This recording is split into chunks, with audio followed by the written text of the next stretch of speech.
In this episode of FullDroopTV, we install fiberglass bedsides and long travel leaf springs on the rear of Project F-150. FullDroopTV starts now.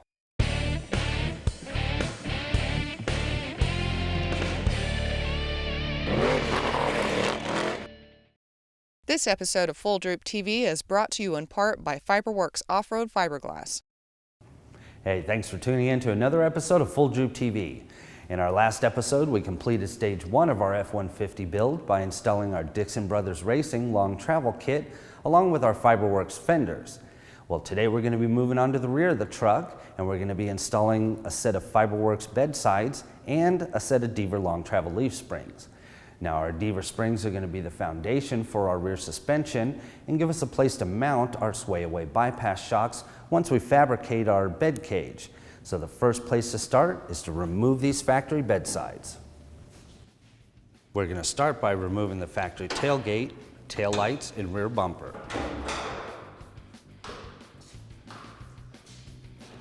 Use an 8mm socket to unbolt the tail light.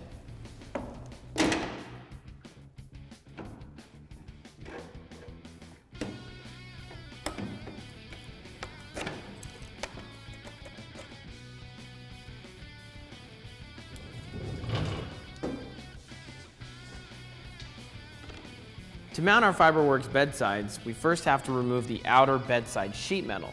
Now there's a couple different ways we could do that. We could use a plasma cutter and cut the entire bedside off. We could use a cutoff wheel on a grinder and achieve the same result by cutting the entire bedside off. Or we can use what's called a spot weld cutter. For those of you who may not know what a spot weld is, these are spot welds.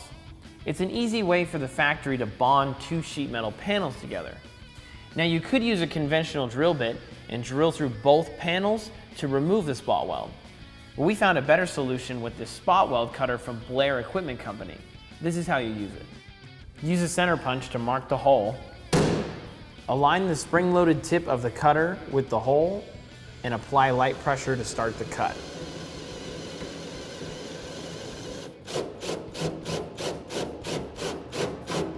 You can see how easy it is to use the spot weld cutter kit. Now when you order your spot weld cutter kit from Blair Equipment Company, it comes with 3 of the cutting bits, the arbor, and an extra pilot.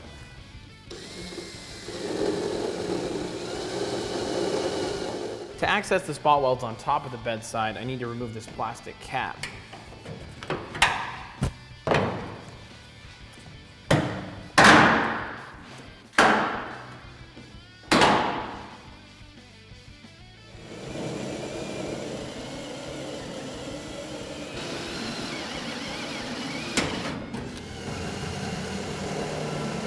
To gain access to the remaining spot welds, we removed the 6 bolts holding in the bed and shifted the entire bed to one side. Now I have plenty of room to get in here to remove the remaining spot welds.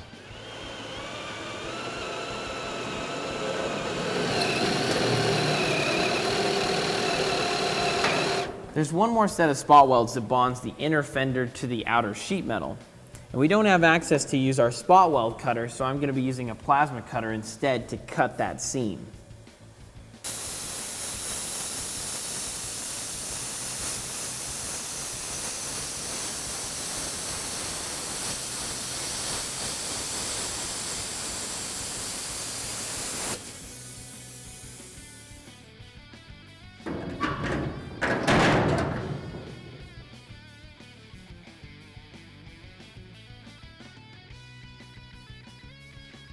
Before we finish installing our Fiberwerx bedsides, we wanted to take advantage of all this room we have to install our Deaver long travel leaf springs.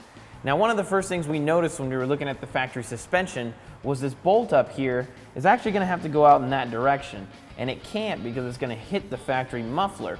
So we're going to go ahead and take this exhaust system out, and we don't have to reinstall it because we have this stainless steel catback exhaust system we got from Magnaflow, and that's going to get reinstalled on this truck. Now, first thing we got to do is yank this old muffler. Unbolt the factory exhaust clamp. Unbolt all 3 exhaust hanger brackets.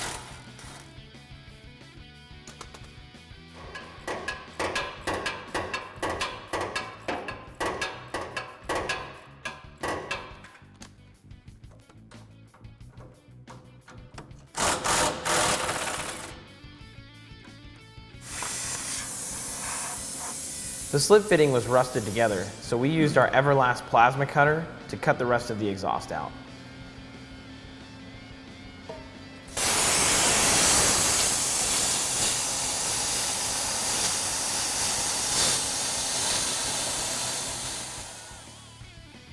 Now that we have the exhaust out of the way, the first step is to remove these factory shocks. We're using a 15mm socket and a crescent wrench on the inside.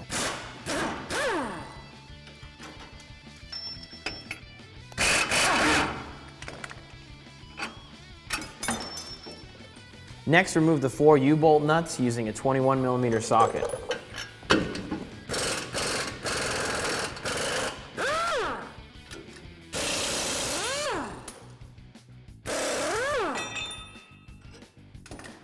Lower the axle down to separate the leaf spring from the perch. Next, remove the lower shackle mount bolt with a 21mm socket.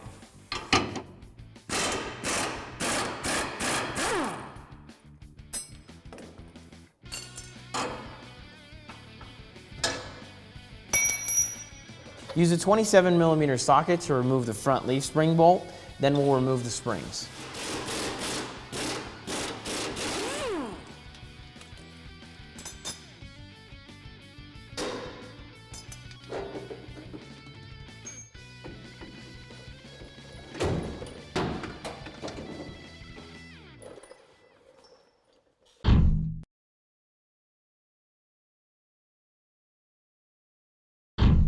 The last thing we have to do now that we have the factory leaf spring out is remove the shackle. It's going to get reused on the Deaver long travel leaf springs. Make sure you reinstall it before you put the leaf spring in, because this upper bolt can't be backed out because it's against the frame.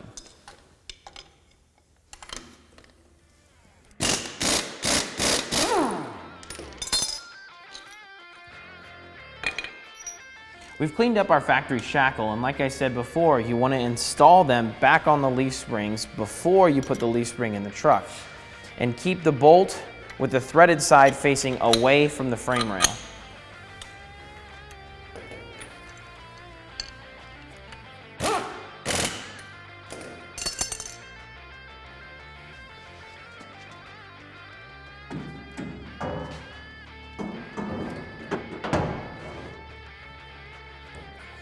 Once you have the leaf spring in position, install the U-bolts.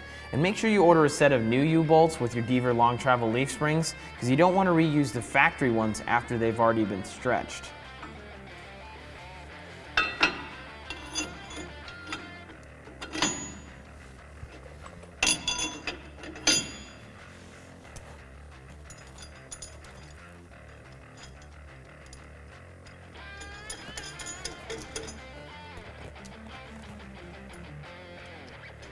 You want to make sure that you tighten up the U-bolt nuts a little bit at a time so you have an even amount of thread showing on each of the U-bolts.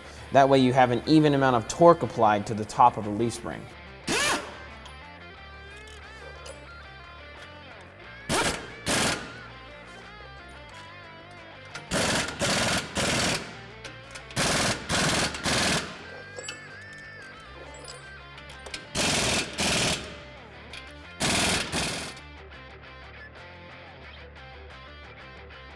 Once you've got your U-bolts tightened up, install the front leaf spring bolt.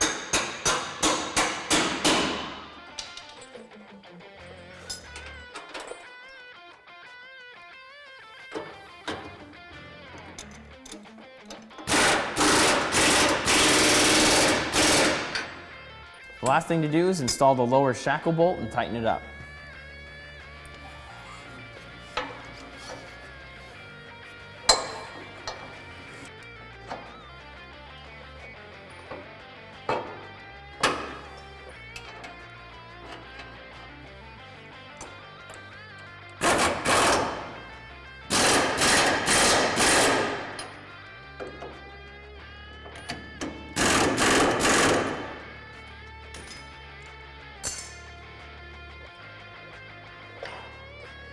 With our Deaver long travel leaf springs installed, our rear suspension is going to droop out a lot more than stock, so we're going to need to limit that suspension travel. So after checking our drive shaft angle and measuring a few things, we determined that we needed 20-inch limit straps. So we picked these up from Butch's Speed Shop of Las Vegas. Now after I get a tab welded into the frame and one on the axle, we'll get these bolted in.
Now you want to make sure when you do tighten up your strap that you keep the strap in line with the direction of pull. So usually what I do is tighten up the bolt just enough, then let the rear end droop out to get the strap in line, and then tighten up the bolts.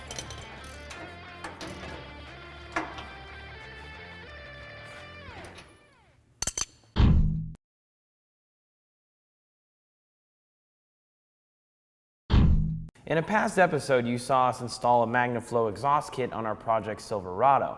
Now, when it came time to get an exhaust for the F-150, we gave Magnaflow a call again, and they sent us out this kit, and it features all stainless steel construction, mandrel bends for flow, and it's a bolt-on installation, so we'll have it on the truck in like 5 minutes.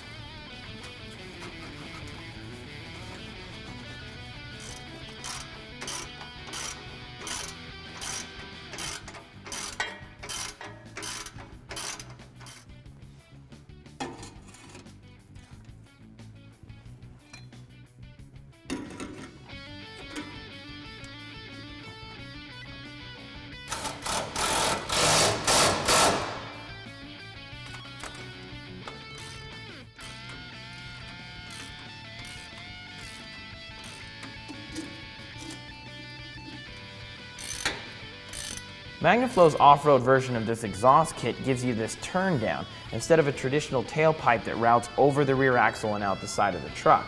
Sticking with this kit gives us plenty of clearance for our long travel rear suspension. With our limit straps installed, now we know we won't have any driveline or suspension issues if we get this F-150 airborne. Now keep in mind, whenever installing Deaver long travel leaf springs, you will need to run an extended brake line. Now let's get back to installing our Fiberwerx bedsides.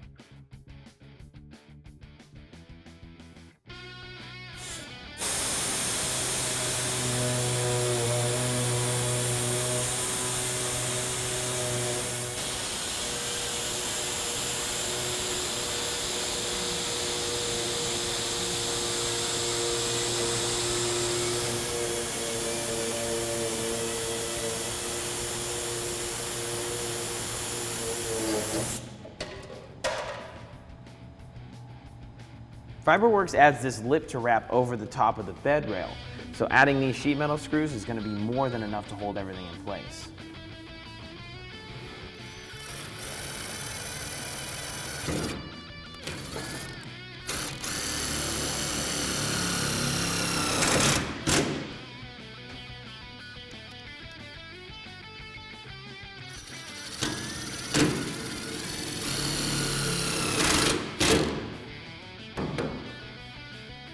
For the front lower mount, we're going to be adding a tab that's going to get welded directly into the body to mount the fender. Now for the rear of the fender opening, we're going to be using the factory bracket. We just added a little bit of an extra bend, and we're going to put it basically in the factory location.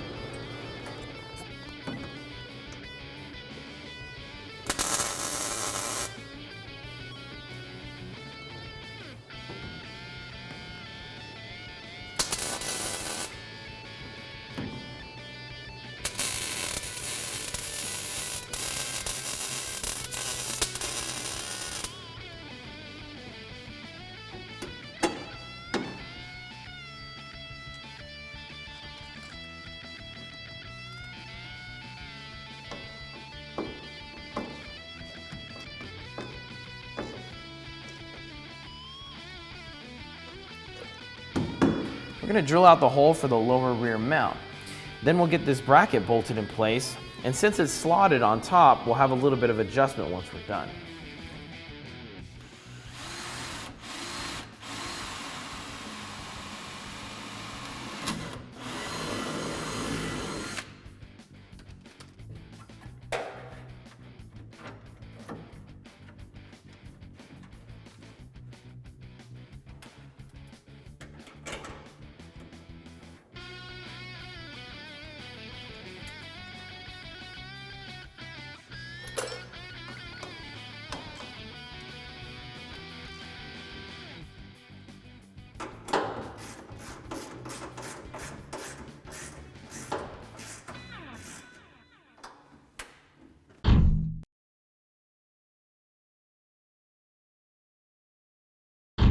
The last step in installing our Fiberwerx bedsides is just to reinstall the factory taillight.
FDTV Talk is presented by Prerunner Maniac. Welcome to FDTV Talk, where we answer your questions. And today's question came in on our website, and Trey asked, what model year Ford Ranger is the best to build into a Prerunner? Now, Trey, to pick an exact year that's going to make the perfect Prerunner is kind of hard to do. It really depends on your driving style and your personal preferences. Now, one of the biggest decisions you're going to have to make when you're looking at a Ford Ranger is in the front suspension design. The 97 and older went with an I-beam suspension. 98 to newer are using an A-arm suspension. Both going to have their pros and cons. The other thing to consider is the body styling. Now, with the older Rangers, they went with a more boxy look compared to the newer Rangers that are a little bit more aerodynamic. Now, the other thing to consider, since gas prices are a little high, is the newer technology in the newer Rangers are probably going to net you a little bit better fuel economy. So I'm sorry, I really couldn't tell you an exact year that's going to make the perfect Ranger. Again, it really all depends on what your personal preferences are. but I hope explaining this to you kind of gives you a little bit more insight and makes your decision easier. And remember, if you want a question answered, visit our website, FullDroopTV.com, and click on the FDTV Talk icon. And that does it for another episode of Full Droop TV. We're really happy with the results we got from our Fiberwerx bedsides. Not only were they easy to install, but man, they make our F-150 look great. We have our Deaver long travel leaf springs, and these are going to act as the foundation for the rest of our rear suspension. And we can't forget about that Magnaflow exhaust kit that we installed. Not only is it going to give us more horsepower, but it's also going to make this 5.4 liter sound great. Now, in our next episode, we're going to move to the front of the truck and be building a Prerunner bumper. We're going to integrate some off-road lighting, skid plate, so be sure to stay tuned. And remember, if you have any questions about the products that we use on this show, visit FullDroopTV.com. So until next time, we'll see you in the dirt. Completed the first stage of our build. Why can't I say that? In our last episode, we finished. We're going to be using a plasma cutter to cut all out. The outside bedside sheet metal, was submitted on our website, and Vroom, vroom.